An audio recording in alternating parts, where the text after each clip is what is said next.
भारत में corona virus के मामले लगातार बढ़ रहे हैं। देश में कोरोना से संक्रमितों की संख्या 56,000 से भी अधिक हो गई है, जबकि 1,886 लोगों की मौत हो चुकी है। महाराष्ट्र सबसे ज़्यादा प्रभावित राज्य है, जहां पे 17,000 से भी अधिक मामले सामने आए हैं। स्वास्थ्य मंत्रालय के मुताबिक पिछले 24 घंटे में 3390 नए मामले सामने आए हैं, जबकि 24 घंटे के भीतर ही 103 लोगों की मौत भी हुई है।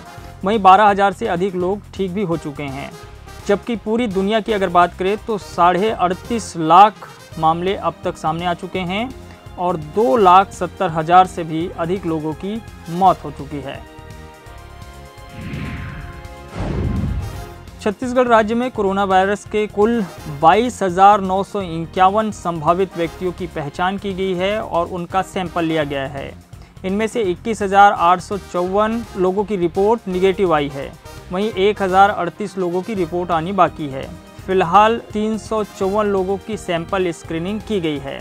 गुरुवार को एम्स रायपुर से 2 और पीड़ित डिस्चार्ज किए गए हैं। इस तरह से छत्तीसगढ़ में अब एक्टिव मरीजों की संख्या सिर्फ 21 रह गई है। हालांकि अब तक कुल 59 मामले सामने आ चुके हैं।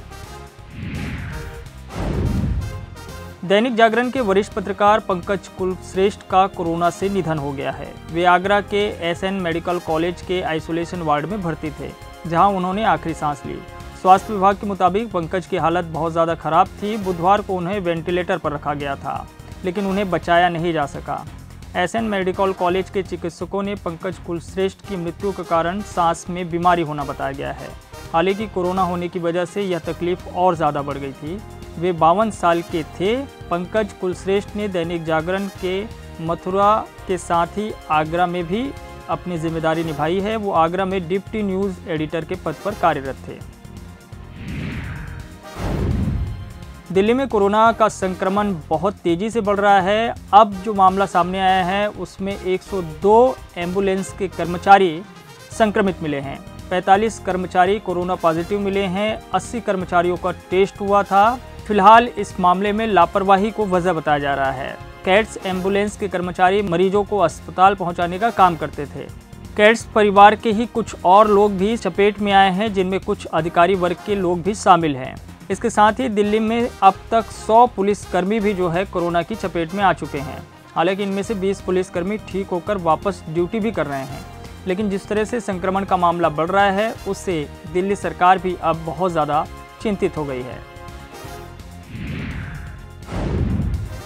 केंद्रीय अर्धसैनिक बलों के जवान भी अब बड़ी संख्या में संक्रमित हो रहे हैं।